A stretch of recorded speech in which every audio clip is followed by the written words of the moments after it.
Ce qui vient de se passer n'est pas un simple ajustement technique, c'est une décision radicale qui pourrait avoir un impact direct sur votre portefeuille, votre emploi et votre avenir financier. La Réserve fédérale américaine a décidé de baisser ses taux d'intérêt d'1/4 de point de pourcentage et les marchés ont réagi rapidement.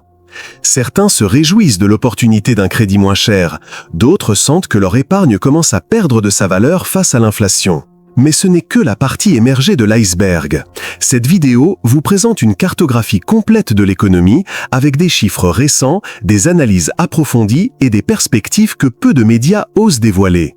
Vous découvrirez qui gagne, qui perd et comment chaque décision que vous prenez aujourd'hui peut influencer votre stabilité financière future. Je vous invite à agir maintenant. Écrivez dans les commentaires « J'apprécie le succès, l'argent et le bonheur dans ma vie ». Faites de cette phrase votre point d'ancrage, tandis que nous explorons ce nouveau paysage économique, car chaque seconde compte et chaque geste peut transformer votre vie. Préparez-vous, car ce qui suit n'est pas de la théorie, c'est l'histoire de l'argent aujourd'hui, racontée de manière à ce que vous puissiez la comprendre, l'anticiper et surtout vous en protéger.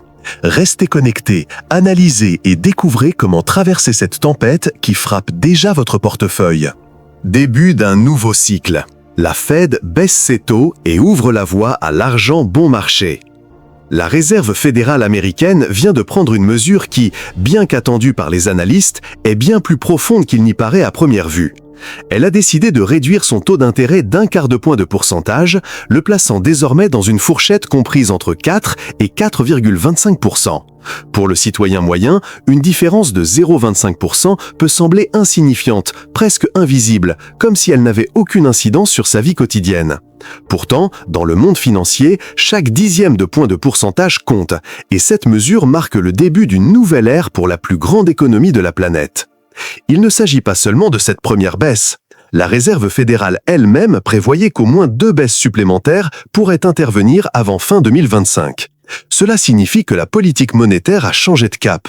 Le message est clair, il est reconnu que le moteur de l'emploi s'affaiblit et que maintenir des taux trop élevés pendant trop longtemps est dangereux. C'est comme maintenir le pied sur le frein d'une voiture essayant de gravir une côte. Si le frein n'est pas relâché à temps, le moteur cale et la voiture finit par reculer. Cette baisse est, en substance, le signal que la Fed a décidé de relâcher la pression pour éviter que l'économie ne s'effondre. Prenons un exemple concret. Imaginez une entreprise qui contracte un emprunt de 100 millions de dollars pour financer son expansion.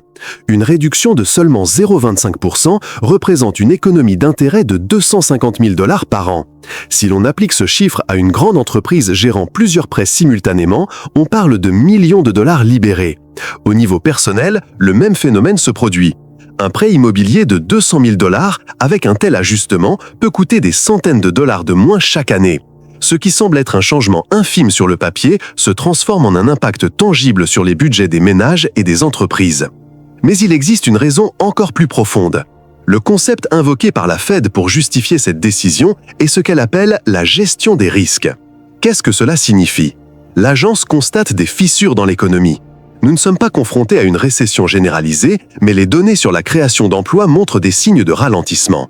La confiance des consommateurs est également en baisse. Dans ce contexte, maintenir des taux élevés équivaudrait à serrer un nœud qui coupe la circulation sanguine. La gestion du risque consiste à le dénouer à temps, évitant ainsi que les dégâts ne s'accumulent jusqu'au point de non-retour. La décision de la Réserve fédérale ne se limite pas aux États-Unis. Lorsque la banque centrale la plus influente au monde modifie son taux directeur, l'onde de choc se fait sentir à l'échelle planétaire. Les pays émergents dont la dette est libellée en dollars verront leur coût de financement baisser. Les devises qui subissaient des pressions face aux billets verts pourraient trouver un léger répit. Même les matières premières, du pétrole aux céréales, réagissent à ces signaux. C'est comme si un écho s'était déclenché, se propageant de Wall Street à tous les pans de l'économie mondiale. C'est pourquoi cette baisse est plus qu'un geste symbolique. C'est le premier signe d'un nouveau cycle monétaire. Investisseurs, banques, gouvernements et même les ménages commencent à se repositionner. Ceux qui comprennent l'ampleur de cet ajustement peuvent anticiper, se préparer et saisir les opportunités à venir. Ceux qui l'ignorent, en revanche, réagissent trop tard, une fois les effets déjà perceptibles. Je vous invite à y réfléchir et à laisser une citation dans les commentaires qui vous aidera à vous connecter à cette nouvelle phase. Écrivez-la comme une décision consciente. J'accepte le succès et le bonheur dans ma vie. Le clivage interne de la Fed, lorsque les voix qui animent le monde financier ne parviennent pas à s'entendre. Au sein de la Réserve fédérale, tout n'est pas consensuel. Bien que la baisse des taux ait été approuvée et saluée par les marchés, cette décision a creusé des divisions internes qui illustrent la fragilité de la situation économique. La gouverneure Michelle Bowman a haussé le ton. Elle insiste sur le fait que les baisses doivent être plus importantes et plus rapides, car les données sur l'emploi commencent à tirer la sonnette d'alarme. Pour Madame Bowman, le risque d'échouer est plus grand que celui d'agir avec détermination. Si le marché du travail s'effondre, inverser les dégâts pourrait coûter des années et entraîner la perte de millions d'emplois.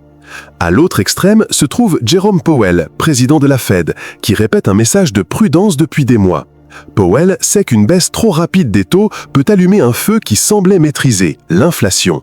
L'histoire économique récente en offre un exemple très clair.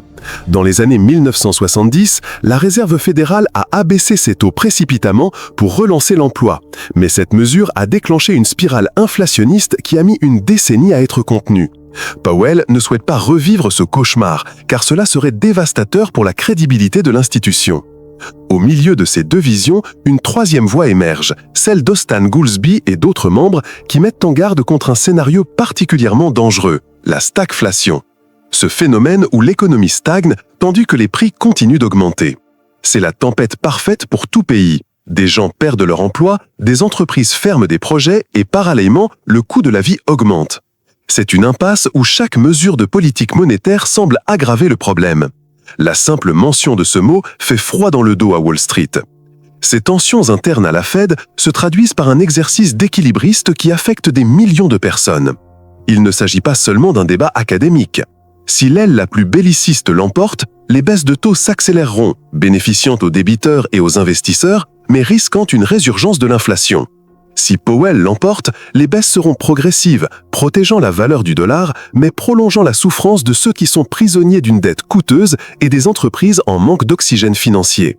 On peut l'imaginer comme un funambule marchant sur une corde raide de 100 mètres de haut. D'un côté, le gouffre de la récession, de l'autre, le précipice de l'inflation. Chaque mouvement doit être mesuré avec précision, car un faux pas peut déséquilibrer l'ensemble du système financier mondial. N'oublions pas que la Réserve fédérale n'agit pas en vase clos. Ces décisions impactent les banques centrales d'Europe, d'Asie et d'Amérique latine, qui sont contraintes de réagir. Si la Fed réduit trop ses taux, elle pousse les autres pays à suivre son exemple même si leurs économies ne sont pas prêtes. Par conséquent, plus qu'une décision technique, ce qui se joue aujourd'hui au sein de la Fed est une bataille de vision. Un conflit qui déterminera si les années à venir seront marquées par un atterrissage en douceur de l'économie ou par des turbulences qui frapperont durement les ménages et les entreprises. En réalité, il n'y a pas de certitude, seulement des risques qu'il faut gérer. Et dans cette gestion, chaque mot, chaque vote et chaque signal envoyé par les dirigeants deviennent un message au monde. Il est temps de se rappeler que même au milieu des doutes et des tensions, l'attitude avec laquelle nous affrontons l'incertitude définit notre destin. Écrivez dans les commentaires avec conviction « Rien ne m'arrête, tout me motive ». L'effet immédiat de la baisse, lorsque le crédit respire et que l'épargne faiblit, la baisse des taux annoncée par la Réserve fédérale a déjà commencé à avoir des répercussions immédiates sur la vie de millions de personnes. Lorsque le taux directeur baisse, cette baisse ne se limite pas à la une des journaux ou aux rapports techniques, mais se répercute rapidement sur les finances des ménages. Les banques et les institutions financières réagissent en ajustant leur propre taux de référence, ce qui signifie que les demandes de prêts immobiliers, automobiles, voire de cartes de crédit à la consommation pourraient devenir plus accessibles. Ce changement n'est pas anecdotique. Pour de nombreux ménages, il représente la différence entre pouvoir financer un projet ou y renoncer faute de liquidité. Mais le revers de la médaille est inévitable. Les épargnants commencent à voir leur compte de dépôt offrant des taux d'intérêt relativement attractifs revus à la baisse. Prenons un exemple simple. Un compte offrant un rendement annuel de 1% verra probablement ce rendement baisser dans les semaines à venir, car le plancher général des taux a déjà été modifié. Autrement dit, ce qui favorise les emprunteurs affaiblit les épargnants. Ce jeu de vase communicant est inhérent à toute politique monétaire et nous oblige à réfléchir à la place de chacun. Les marchés financiers réagissent déjà en amont. La courbe des taux du Trésor commence à refléter l'anticipation de nouvelles baisses d'ici la fin de l'année. Cela signifie que les investisseurs anticipent aujourd'hui un scénario de baisse de la monnaie demain, ce qui entraîne des mouvements de capitaux, modifie les décisions d'investissement et modifie les priorités des grandes et petites entreprises. Même des secteurs comme l'immobilier, stagnant depuis des mois en raison de prêts hypothécaires coûteux, commencent à ressentir un léger répit qui pourrait se transformer en un élan si les baisses se poursuivent. En pratique, chaque annonce de la Réserve fédérale entraîne un réajustement de la valeur que la société accorde au temps et à l'argent. Contracter un prêt aujourd'hui est plus viable, mais laisser de l'argent inutilisé sur un compte d'épargne commence à perdre de son attrait. Cela oblige les particuliers et les familles à repenser leur rapport à la finance. Certains choisiront de réorienter leurs ressources vers des instruments plus risqués, comme les actions ou les fonds communs de placement, afin de préserver leur rentabilité. D'autres préféreront préserver la sécurité d'une épargne plus modeste, même au prix d'une baisse de leurs profits. D'un point de vue plus humain, la décision de la Fed se traduit par un dilemme qui impacte la vie quotidienne. Celui qui rêve de créer une entreprise peut désormais le considérer comme plus réalisable, car il pourra s'endetter de des conditions moins hostiles. En revanche, les retraités qui comptaient sur les intérêts de leur épargne pour couvrir leurs dépenses mensuelles verront leurs revenus passifs diminuer. Deux facettes d'une même décision, toutes deux réelles et légitimes, qui reflètent la façon dont les politiques macroéconomiques finissent par façonner des réalités très spécifiques. Cette baisse nous invite à réfléchir à la résilience et à l'adaptabilité dont nous avons besoin en période de mutation financière. Il ne s'agit pas de craindre l'ajustement, mais de le comprendre et de l'utiliser au service de nos projets. L'argent bon marché peut être une opportunité de croissance, à condition d'être utilisé intelligemment et de manière responsable. Alors, lorsque vous entendrez ce message, répétez après moi dans les commentaires « J'accepte le succès et le bonheur dans ma vie ». Impact mondial sur l'Amérique latine et les devises émergentes. L'impact des décisions de la Réserve fédérale ne se limite pas aux États-Unis. Chaque modification de taux a des répercussions fortement ressenties sur les marchés émergents et particulièrement en Amérique latine. Lorsque la Fed baisse ses taux, le dollar a tendance à perdre de sa valeur face aux autres devises. Cet affaiblissement offre un répit à des économies comme la Colombie, le Pérou, le Mexique et le Brésil, dont une grande partie de la dette est libellée en dollars. En pratique, un dollar plus faible signifie que le paiement des engagements extérieurs coûte moins cher en monnaie locale, ce qui libère des ressources que les gouvernements peuvent allouer à l'investissement ou aux dépenses sociales. Imaginez un pays endetté de 100 milliards de dollars. Si le taux de change évolue favorablement, même un ajustement de 5% peut représenter des économies de plusieurs milliards de dollars sur le service de la dette. Cet écart peut paraître technique, mais il se traduit par la construction d'hôpitaux, l'asphaltage de routes ou l'aide aux familles vulnérables. C'est dire à quel point le lien entre les taux de la Fed et la vie quotidienne est concret dans les pays éloignés de Washington. Cependant, tout n'est pas rose. Un dollar plus faible et des taux d'intérêt plus bas aux États-Unis peuvent également attirer des flux de capitaux spéculatifs vers l'Amérique latine. C'est ce que de nombreux économistes appellent capitaux spéculatifs, des investissements qui arrivent rapidement en quête de rendements plus élevés dans des obligations locales ou des actifs risqués, mais qui sont retirés tout aussi rapidement lorsqu'ils perçoivent une instabilité. Ces flux peuvent gonfler des bulles financières, fausser les cours des devises et fragiliser les économies en cas de sortie brutale. Dans le cas du Mexique, par exemple, un dollar affaibli peut renforcer le peso, réduisant ainsi le coût des importations de biens tels que le carburant et les denrées alimentaires. Cependant, une appréciation excessive de la monnaie peut affecter la compétitivité des exportations manufacturières, moteur de ses relations commerciales avec les États-Unis.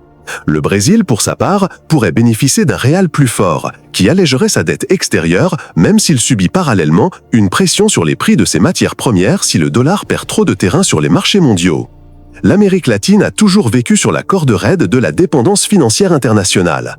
Les pays de la région savent qu'ils ne peuvent ignorer les décisions de la Fed, car directement ou indirectement, chaque baisse ou hausse des taux se répercute sur leurs comptes budgétaires, la valeur de leur monnaie et le coût de la vie de leurs citoyens. Cela nous rappelle clairement que nos économies ne sont pas des îles, mais des pièces sur un échiquier mondial où la Réserve fédérale déplace des pièces qui affectent tout le monde. Par conséquent, au-delà des chiffres et de l'analyse technique, le message est simple. La politique monétaire mondiale façonne également notre quotidien. En comprenant cette réalité, nous devenons plus conscients, mieux préparés et plus résilients au changement. Et dans cet esprit de résilience, rejoignez-moi dans les commentaires. J'accepte le succès, l'argent et le bonheur dans ma vie. Le mirage boursier, quand l'euphorie de l'argent bon marché peut se transformer en piège. Chaque fois que le crédit baisse, les marchés boursiers mondiaux réagissent comme si on avait monté le son d'une fête. Et cette fois-ci, ce n'est pas différent. Depuis l'annonce de la baisse des taux par la Réserve fédérale, l'enthousiasme a retrouvé son apogée sur les marchés, notamment dans des secteurs comme la technologie et dans les entreprises considérées comme axées sur la croissance. Les entreprises qui dépendent de financements abondants et bon marché pour se développer trouvent un terrain plus fertile, et les investisseurs y investissent à nouveau avec un appétit qui semblait endormi. La première réaction est logique. Si le financement coûte moins cher, des projets qui semblaient auparavant non viables ont désormais un sens économique. L'argent commence à affluer vers les startups, l'innovation numérique et les industries en pleine expansion. C'est comme si l'annonce de la Fed avait rouvert le robinet du crédit mondial. Cependant, derrière cette euphorie se cache un risque que les analystes ne cessent de souligner. Ce risque est lié à la fragilité de l'enthousiasme. L'histoire montre que lorsque les cours boursiers augmentent rapidement et régulièrement, les attentes peuvent atteindre des niveaux insoutenables. Il suffit d'un chiffre d'inflation plus élevé que prévu ou d'un rapport sur l'emploi plus faible pour que la musique s'arrête brutalement. Et lorsque cela se produit, l'ajustement est souvent douloureux. Les corrections brutales effacent en quelques jours ce qui a mis des mois à se construire et les petits investisseurs sont souvent les plus touchés, car ils entrent dans la danse tard et sont les premiers à se faire prendre une fois la fête terminée. C'est ce que beaucoup appellent le piège des prix élevés. Plus une action grimpe, portée par les attentes et la liquidité, plus le risque d'être exposé à une chute brutale est grand. C'est comme escalader un immeuble sans rampe. Chaque étage offre une vue plus spectaculaire, mais rend aussi plus vulnérable en cas de chute. Le danger n'est pas de monter, mais d'oublier que la chute peut survenir à tout moment. Certains experts citent des exemples récents. Pendant la pandémie, avec des taux d'intérêt proches de zéro, des entreprises technologiques comme Zoom, Peloton et même Tesla ont connu un boom incontrôlé. Leurs valorisations se sont multipliées en quelques mois. Mais lorsque la Fed a commencé à resserrer sa politique, ces mêmes actions ont chuté de 60 à 80% par rapport à leur sommet. Aujourd'hui, les analystes préviennent que l'histoire pourrait se répéter si les marchés oublient que le crédit bon marché n'est pas éternel et que l'inflation couve encore sous la surface. Par conséquent, plutôt que de se laisser emporter par l'euphorie, l'heure est à la prudence stratégique. Il ne s'agit pas de fuir la bourse ou de laisser passer des opportunités, mais plutôt de se rappeler que la discipline et une vision à long terme sont les seules défenses contre les vagues d'enthousiasme passagères. Comme toute fête, celle-ci aura une fin, et la différence entre la victoire et la défaite dépendra de qui saura partir à temps. Écrivez-moi dans les commentaires pour graver cette idée dans votre esprit. Rien ne m'arrête, tout me motive. L'inflation persistante, l'ennemi invisible qui traque silencieusement l'économie. L'inflation, bien que parfois invisible dans les gros titres, reste l'ennemi le plus tenace de l'équation économique. Les dernières données montrent que, même hors alimentation et énergie, ce que l'on appelle l'inflation sous-jacente, des pressions persistantes persistent. Ce noyau dur des prix, qui reflète les services, le logement et les salaires, continue d'augmenter. Et c'est précisément là que la Réserve fédérale est confrontée à son dilemme le plus délicat. Comment concilier la nécessité de soutenir l'emploi sans raviver le feu inflationniste si difficile à éteindre ? Une baisse des taux, tout en allégeant le coût du crédit et en donnant de l'oxygène aux entreprises, stimule également la consommation et l'investissement. Ce dynamisme accru peut se traduire par une demande plus forte, et lorsque la demande croît plus vite que l'offre, les prix ont tendance à augmenter. Le risque est clair, ce qui semble être un soulagement pour l'économie aujourd'hui pourrait se transformer en une nouvelle pression inflationniste demain. La Fed sait qu'une nouvelle flambée de l'inflation la contraindra à relever ses taux plus vigoureusement, provoquant la récession qu'elle cherchait à éviter. Ce dilemme n'est pas nouveau. Dans les années 1980, la Réserve fédérale, sous la direction de Paul Volcker, a dû faire face à une inflation galopante alimentée par des années de politique monétaire excessivement laxiste. Pour la maîtriser, les taux ont grimpé à plus de 15%, déclenchant une profonde récession qui, bien que douloureuse, était le prix à payer pour retrouver la stabilité. Le souvenir de cet épisode pèse encore lourdement sur les banques centrales et explique pourquoi Powell insiste tant sur la prudence. La complexité réside dans le fait que l'inflation actuelle n'est pas seulement un phénomène de chiffres, mais aussi d'anticipation. Si les ménages et les entreprises perçoivent une nouvelle hausse des prix, ils ajustent leur comportement. Les travailleurs exigent des salaires plus élevés, les détaillants augmentent leurs prix par prudence et les investisseurs exigent des rendements plus élevés pour protéger leur capital.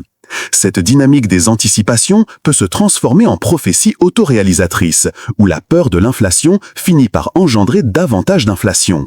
Par conséquent, la lutte contre cet ennemi invisible est bien plus psychologique qu'il n'y paraît. Il ne suffit pas d'ajuster les taux d'intérêt, il s'agit aussi de communiquer la confiance, en envoyant des signaux clairs indiquant que la Fed a le contrôle.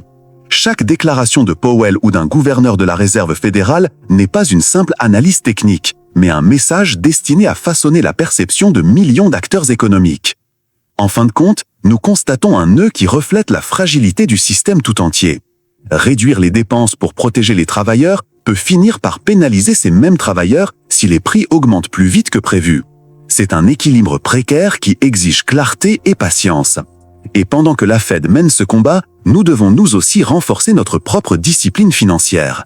Faites-le avec moi, répétez dans les commentaires. Je suis prospère et j'attire la richesse. Un territoire dangereux pour les épargnants. Dans ce nouveau contexte de taux d'intérêt plus bas, les épargnants entrent en territoire particulièrement dangereux. Ce qui semblait autrefois une stratégie sûre et stable commence à montrer des failles invisibles. Avec une inflation toujours forte, les intérêts offerts par les banques sur les comptes d'épargne ou les dépôts à terme ne suffisent plus à couvrir la hausse du coût de la vie. Ainsi, un compte qui rapportait 1% par an peut désormais rapporter encore moins, alors que les prix augmentent à un rythme de 2% ou plus. Cet écart, bien que minime en apparence, représente une perte réelle pour ceux qui comptaient sur leur épargne comme source de sécurité. Cette perte est silencieuse et c'est pourquoi elle est si dangereuse. Elle ne frappe pas immédiatement comme un crash boursier, ni n'est aussi brutale qu'une récession soudaine. Elle s'infiltre progressivement, réduisant le pouvoir d'achat au fil des mois. Ce qui suffisait à remplir un garde-manger entier, 1 an plus tard, en remplit à peine la moitié. Et cette érosion continue mine non seulement les poches, mais aussi la confiance en la stabilité financière personnelle. Un exemple permet d'expliquer clairement ce phénomène. Supposons qu'une famille conserve 10 000 $ sur un compte d'épargne avec un taux d'intérêt annuel de 0,8%. Si l'inflation se maintient à 2,5%, le pouvoir d'achat réel de cet argent diminue de plus de 170 $ en un an, même si le solde du compte est en croissance. C'est un paradoxe cruel. On voit le montant augmenter à la banque, mais en sortant, on découvre qu'on achète moins avec cet argent. Les retraités et les personnes qui dépendent de revenus passifs sont les plus vulnérables à ce phénomène. Pour eux, chaque point de pourcentage de perte réelle de leur épargne se traduit par des ajustements douloureux. Réduction des dépenses de base, report de médicaments, renoncement à des petits plaisirs qui améliorent la qualité de vie. L'inflation silencieuse devient un impôt invisible qui pénalise particulièrement ceux qui n'ont aucune marge de manœuvre. Ce scénario nous oblige à réfléchir à la nécessité de diversifier nos économies. Il ne suffit pas de conserver de l'argent sur un compte bancaire. En période d'inflation persistante, explorer des instruments offrant des rendements plus élevés, bien qu'avec un risque plus élevé, devient une étape presque inévitable. Les fonds indiciels, les obligations d'entreprise, l'immobilier ou même les petits investissements dans les entreprises locales peuvent constituer des alternatives pour protéger la valeur de son argent contre l'usure du temps. Par conséquent, au-delà des chiffres, cette stratégie nous enseigne un point essentiel. La sécurité financière absolue n'existe pas. La véritable protection réside dans la conscience et l'action éclairée. Comprendre que chaque décision a un coût et que même la tranquillité d'esprit apparente de l'épargne peut être un mirage. Et pour illustrer cet apprentissage profond, laissez votre empreinte dans les commentaires avec une phrase qui renforce votre confiance financière. J'accepte le succès et le bonheur dans ma vie. 3 scénarios qui définissent l'avenir de votre argent. Dans le contexte actuel, les marchés financiers ne marchent pas à l'aveuglette, mais évoluent selon 3 scénarios qui commencent déjà à prendre forme et à se concrétiser dans l'économie réelle. Le premier est l'atterrissage en douceur, l'idéal tant espéré. Un équilibre où l'emploi reste stable, les entreprises continuent d'embaucher et l'inflation se modère sans surprise. Ce scénario représente la combinaison parfaite de croissance et de stabilité, où les décisions de la Fed parviennent à contenir les risques et à inspirer confiance aux consommateurs et aux investisseurs. Le deuxième scénario est celui de la tempête inflationniste. Le danger est que les baisses de taux déclenchent à nouveau des pressions incontrôlées sur les prix. La forte inflation entraîne les salaires et les prix dans une spirale descendante, et la Fed est contrainte de relever rapidement ses taux, ce qui affecte directement le crédit, la consommation et la capacité de dépense. Ce scénario transforme toute opportunité de croissance en terrain miné pour les épargnants et les entreprises. avec des conséquences qui peuvent se faire sentir pendant des années. Le troisième scénario est celui d'un arrêt brutal. Dans ce cas, les baisses de taux de la Fed ne parviennent pas à restaurer la confiance ni à stimuler la consommation. L'investissement ralentit, les gens cessent de dépenser et les marchés perçoivent la peur et la prudence. Cet effet, connu sous le nom de crash du crédit, tarit les flux monétaires dans l'économie et met en péril la stabilité du système financier, même lorsque les taux officiels semblent favorables. Aujourd'hui, les analystes et les marchés privilégient un scénario de baisse modérée mais prudente, évitant les extrêmes. Cependant, cette perception peut changer en quelques jours en fonction des rapports sur l'emploi, de l'inflation sous-jacente et de l'interprétation de ces indicateurs par la Fed. Chaque donnée peut modifier radicalement la trajectoire des taux d'intérêt et les flux de crédit. Pour éviter d'être à la merci de ces fluctuations, votre radar doit se concentrer sur 3 points clés. Les rapports sur l'emploi mensuel, l'indice des prix des dépenses de consommation personnelle, l'indice PCE, référence privilégiée par la Fed, et l'attitude interne des membres du comité de fixation des taux. Observer ces signaux revient à déchiffrer les mouvements d'un échiquier. Chaque pièce peut influencer votre situation financière. Restez vigilant et gardez l'esprit vif. Utilisez maintenant cette phrase puissante et préparez-vous à prendre des décisions éclairées. Je suis prospère et j'attire la richesse. Reconnaître ces scénarios et comprendre leurs implications est la première étape pour protéger votre argent et vous positionner stratégiquement face à la volatilité qui frappe déjà à la porte des marchés. Prendre des décisions judicieuses aujourd'hui pour protéger et accroître votre capital demain? Dans un environnement économique en constante évolution, votre stratégie définit votre capacité à protéger et à accroître votre capital. Si vous êtes épargnant, ne laissez pas vos ressources stagner, perdant ainsi de leur valeur face à l'inflation. Diversifiez vos dépôts et explorez des alternatives telles que les comptes d'épargne en ligne ou les dépôts à court terme qui s'ajustent rapidement aux nouveaux taux d'intérêt. Même les petites décisions de mobilité financière prises aujourd'hui peuvent faire la différence dans 6 mois ou 1 an lorsque les effets des baisses de taux de la Fed se feront plus profondément sentir. Si vous travaillez, votre priorité absolue doit être la sécurité. Se constituer un coussin de sécurité équivalent à 3 ou 6 mois de dépenses fixes n'est pas un luxe, c'est une stratégie défensive essentielle. Grâce à ce coussin, vous ne dépendrez pas de revenus futurs incertains et ne serez pas contraint de vous endetter à taux élevés en cas de baisse de l'emploi. Ce coussin vous confère un pouvoir de négociation, la liberté de prendre des décisions de carrière sereinement et la possibilité de choisir les opportunités qui en valent vraiment la peine sans tomber dans le piège de la peur des licenciements ou de la pénurie. Pour les investisseurs, le défi est différent mais tout aussi crucial. Il faut apprendre à distinguer la solidité de la spéculation. L'euphorie de l'argent bon marché peut vous inciter à miser sur des actifs surévalués ou des entreprises promettant une croissance sans fondement réel. À l'inverse, les entreprises dotées de bilans solides, de flux de trésorerie stables et de modèles économiques éprouvés bénéficieront d'un avantage lorsque l'euphorie retombera et que les marchés se corrigeront. Investir judicieusement aujourd'hui, c'est semer la sécurité pour demain. Chaque décision, aussi petite soit-elle, agit comme un effet domino qui peut protéger vos actifs ou les exposer à des risques invisibles. Diversifier vos stratégies, privilégier la sécurité et rester serein face à la volatilité est plus qu'une recommandation, c'est un principe pour survivre et prospérer dans un environnement en pleine mutation. Pour clore ce chapitre de réflexion, je vous invite à un exercice mental. Écrivez dans les commentaires « J'accepte le succès, l'argent et le bonheur dans ma vie ». Faites-le avec intention, car l'intériorisation de cet état d'esprit vous aidera à prendre des décisions financières avec clarté et confiance.